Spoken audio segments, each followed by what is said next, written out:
With the first pick in the 2020 draft, the Cincinnati Bengals select Joe Burrow, quarterback, LSU.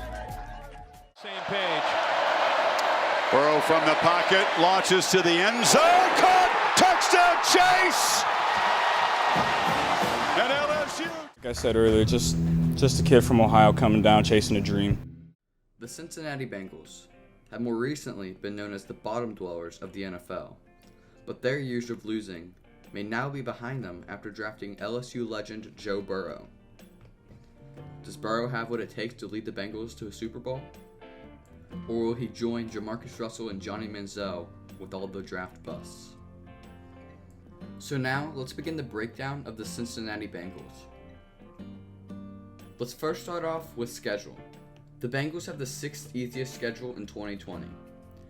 But even with an easy schedule, I only see the Bengals winning 5 or 6 games. They still play some very tough opponents, and they do have those easy games with like the Washington football team and the Giants, which will be nice for Joe Burrow to kind of relax and kind of let loose and throw the football. But I still don't see them making the playoffs or really getting close yet.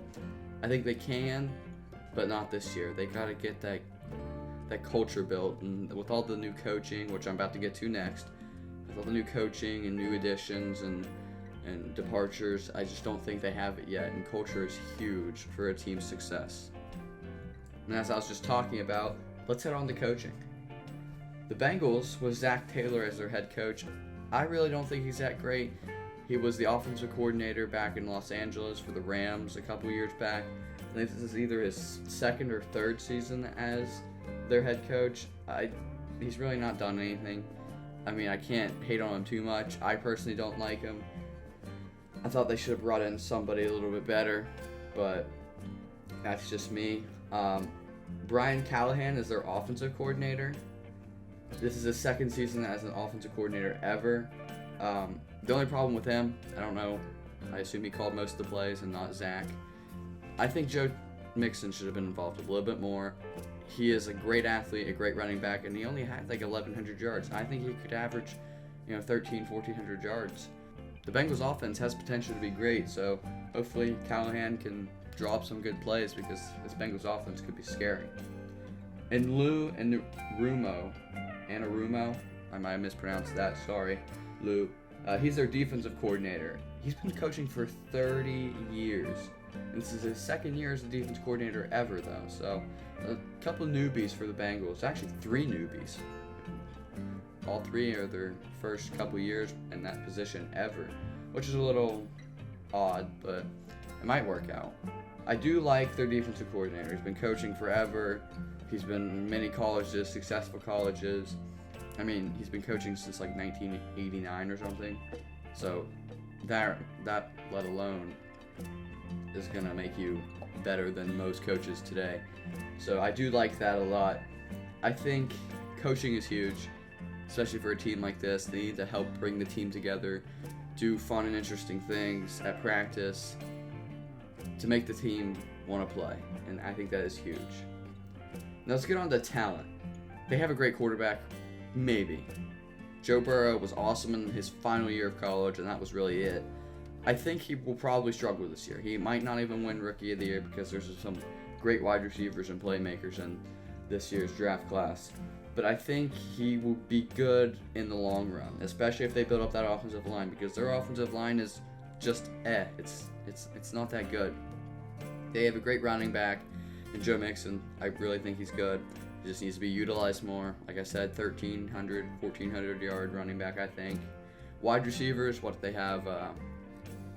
T. Higgins and Tyler Boyd, and there's one other guy, I'm blanking on his name. Those guys are great. Great receiving core. I like what they did there. Tight ends, they got rid of Tyler Eifert. I don't really know what they're going to do here. They don't have really anybody. Tight end's not huge. Maybe just get a blocking tight end, help Burrow out. But I think they're playmakers on the offensive side of the ball, will work just fine with Burrow. And I think the offense would be pretty good. Now the defense, they don't have a good linebacking core at all. They have a really good defensive line, actually. With DJ Reader, they did a good job getting that together this offseason. They have an okay secondary, or a decent secondary. They just need to gel, because these are a lot of new players, a lot of veterans mixing with young players. It's just going to take some time to get used to, I think.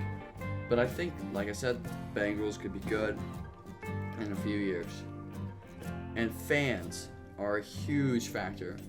And with the state of Ohio having the Browns and the Bengals, I don't feel the Bengals have the greatest fan base, nor do the Browns.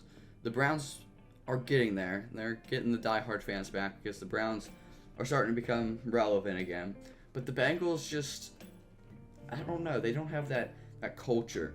But I think Burrow can help build that, and I think they really need a good fan base and a good supporting crew for fans to help them. You saw the Cowboys in the last video. The Cowboys fans are crazy. They go and root for them when it's 90 degrees outside or negative 90 degrees outside. When they're 8-8, 2-14, or 13-3, they don't really care. They're gonna go and watch the Cowboys play, win or lose, rain or shine. They don't care. And the Bengals, I don't really see that. You know, Paul Brown Stadium, it's just not, it doesn't create the same energy I see in a lot of stadiums like the Bills, like the Cowboys, the Patriots, the Packers. I don't see it. And they really need that, because what gives you motivation? Those fans do. They want you to win, and they don't have that. But I think they can definitely build on that, and that is a huge part. But now, for our final little segment here in the video, I want to talk about Joe Burrow. I mean, the star of the video, and really the star of the Bengals already, and he hasn't even played a snap of football. He knows the playbook already. He's from Ohio, and he's ready to go. I think that is the perfect formula to have a successful quarterback. Like I said, maybe not this year. He might struggle, and I wouldn't be surprised if he did. But I think his intellect and his skill set and his determination to be the best he can, I think will make him very successful in the NFL and maybe an MVP or Super Bowl champion. Who knows? But I think him and T. Higgins and Tyler Boyd and an okay defense and possibly a good offensive coordinator, we really don't know. I think they can do something special in Cincinnati in the following years, and they might surprise me. They might go 8-8, 9-7 this year. They can, but they're gonna have to play the best football they can, because there's a few good teams they play, and it's gonna be hard to beat those guys. But I think the Bengals will be good in a few years, and Cincinnati will finally become relevant again since like the 90s or 80s, whenever they lost to the 49ers in the Super Bowl. But yeah, that's about it. If you enjoyed this video, comment down below any ideas, thoughts, opinions, how I can improve my videos in the future. Please leave a like if you enjoyed. It means a lot. It helps out the channel a lot. And if you really enjoyed and would like to see more content like this in the future, please subscribe, turn on the post notifications to get updates to when I upload, and share this video with your friends, because the more views, the merrier, right? That's all from me, guys. See you later. Peace out.